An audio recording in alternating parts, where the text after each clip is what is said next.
Save girl child Beti Bachao अभियान। जब कभी बेटी बचाओ अभियान के बारे में सुनता पढ़ता हूँ तो अभी हाल में मेरे साथ हुई दो घटनाएं आंखों में तैर जाती हैं।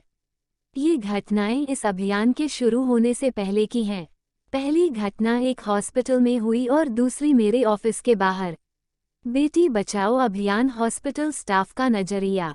मैं अपनी बड़ी बेटी का एक टेस्ट कराने के लिए हॉस्पिटल गया था। काउंटर के पास बैठा अपनी बारी का इंतजार कर रहा था कि हॉस्पिटल के अंदर से एक यंग एज पढ़ा लिखा से दिखने वाला व्यक्ति बहुत ही उदास सा चेहरा लिए काउंटर पर पहुंचा। उसे देखकर मेरा जो फर्स्ट इम्प्रेशन था वो यही था कि लगता है इसके साथ कुछ दुखद घटा है। उस व्यक्ति के पीछे पीछे हॉस्पिटल का एक कर्मचारी और एक नर्स भी काउंटर पर पहुंच गए और उसे बधाई देने लगे। उस बधाई पर आदमी की तरफ से कोई रिस्पॉन्स भी नहीं आ रहा था। मैं भी हतप्रभ था कि ये चक्कर क्या है। यह आदमी तो बड़ा ही उदास सा नजर आ रहा है और हॉस्पिटल वाले उसे बधाई दे रहे हैं। तभी वो नर्स बोल पड़ी, अरे आपको बेटी हुई है, आपको तो खुश होना चाहिए। पर बिना कोई रिस्पॉन्स दिए वो आदमी काउंटर पर पैसे जमा कराकर वहां से चला गया। मुझे उस आदमी की सोच पर बड़ा ही तरस आया। देखने में पढ़ा लिखा अच्छे घर का नजर आ रहा था, पर वो दकियानुसी सोच का शिकार होने के कारण बेटी होने पर खुश होने के बजाय लटकाया हुआ चेहरा लेकर घूम रहा था। ये घटना यहाँ खत्म नहीं हुई। मेरी अचरज का दायरा और बढ़ गया जब मैंने काउंटर पर खड़े हॉस्पिटल के उन कर्मचारियों की आगे की बातें सुनी। काउंटर पर बैठी महिला ने नर्स से पूछा, इस आदमी के पहले भी कोई बच्चा है क्या? नर्स ने जवाब दिया, नहीं, ये इसका पहला ही बच्चा है। तो काउंटर पर बैठी उस भद्र महिला ने टिप्पणी की, क्या पहला बच्चा बेटी हुई तो उस पर ये दुखी हो रहा है? कैसा पागल है। हाँ, अगर पहले से बेटी होती और फिर दोबारा बेटी हो जाती तो दुखी होना ठीक भी था। उस नर्स ने भी सहमति में अपना सिर हिला दिया और वहां से चली गई। पर मुझे इन लोगों ने सोचने पर मजबूर कर दिया कि हॉस्पिटल में काम करने वाली दो महिलाओं की सोच यह है कि पहली बच्ची पैदा होने पर दुखी होना बेवकूफ़ी है, पर दूसरी भी अगर बच्ची पैदा हो जाए तो दुखी होना ठीक है। अगर पढ़ी लिखी महिलाएं भी ऐसी सोच रखेंगी तो क्या बेटी बचाओ अभियान भी बेटियों को बचा पाएगा? ये सवाल मेरे मन को कहीं ना कहीं कचोट रहा था। बेटी बचाओ अभियान गांव के एक बुजुर्ग का नजरिया। एक दिन मैं अपने ऑफिस के बाहर सीढ़ियों पर बैठकर धूप का आनंद ले रहा था। तभी हमारा एक सफाई कर्मचारी, जो कि उम्र में काफी बुजुर्ग है, मेरे पास आकर बैठ गया।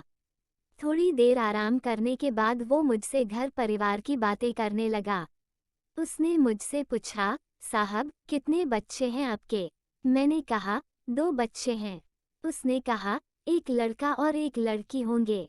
मैंने कहा, नहीं, दोनों लड़कियां हैं। अब वो अफसोस जाहिर करने लगा और बोला, अरे साहब, दोनों लड़कियां हैं। चलो इस बार हम भगवान से प्रार्थना करेंगे कि आपको लड़का ही हो। मैंने कहा, लेकिन बा हमारे यहाँ बुजुर्ग व्यक्ति के लिए आदरसूचक संबोधन है, मेरा तो तीसरे बच्चे का कोई इरादा नहीं है। तो वो कहने लगा, अरे साहब कैसी बात कर रहे हैं, लड़का होना तो बहुत जरूरी है घर में। आखिर खानदान को वही बढ़ाएगा और बुढ़ापे में सहारा भी तो वही होगा ना। मैंने कहा, बा मेरा खानदान बहुत लंबा चौड़ा है तो इसे आगे बढ़ाने का बोझ मैंने अपने सिर पर नहीं ले रखा, और जहाँ तक बुढ़ापे का सहारा है तो एक बात बताओ, आपके कितने बच्चे हैं? उसने कहा, मेरे 4 बच्चे हैं। मैंने थोड़ा व्यंग्य किया, चारों लड़के होंगे? वो बोला, नहीं नहीं साहब, 3 लड़कियां हैं और एक लड़का। मैंने पूछा, कौन क्या करता है?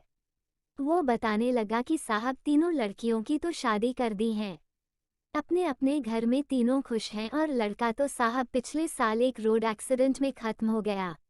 मैंने बच्चे की मौत पर अफसोस जाहिर किया और पूछा, लड़का कितने साल का था? साहब 19 साल का था वो जब उसकी मौत हुई। घर में सबसे छोटा था। उसने दुखी मन से जवाब दिया। मैंने कहा, बा एक बात बताओ, तुम्हारे तो एक लड़का था, उसको तुमने 19 साल तक पाल पोष कर बड़ा किया, पर भगवान ने उसको अपने पास बुला लिया, तो अब कैसे तुम्हारा खानदान आगे बढ़ेगा और कौन तुम्हारे बुढ़ापे का सहारा बनेगा? वो बोला, अरे साहब, ये तो भगवान की मर्जी थी, इस पर तो किसका क्या जोर, मैंने कहा, बा ये भी भगवान की ही मर्जी है। भगवान को पहले से ही पता था कि मेरा 2 बच्चों का ही इरादा है, फिर भी उसने मुझे कथित बुढ़ापे का सहारा नहीं दिया बल्कि बेटियां दी। इसका मतलब वो यही चाहता है कि मैं अपनी दोनों बच्चियों को अच्छे से पाल पोष कर बड़ा करूं, उन्हें अच्छी शिक्षा दूं और उन्हें इस लायक बनाऊं कि वो अपने पैरों पर खड़ी हो सकें। पर मेरी बात बा को समझ नहीं आई और वो वहां से उठकर ये कहता हुआ चला गया कि साहब, घर में एक लड़का होना तो बहुत जरूरी है। लड़के की ऐसी चाहत ही हमारे देश के प्रधानमंत्री को बेटी बचाओ अभियान शुरू करने की जरूरत महसूस कराती है।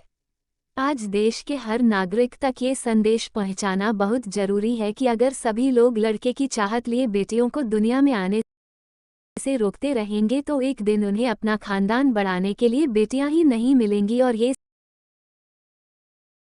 स्थिति भविष्य में पैदा होने वाली नहीं बल्कि वर्तमान में पैदा हो चुकी है।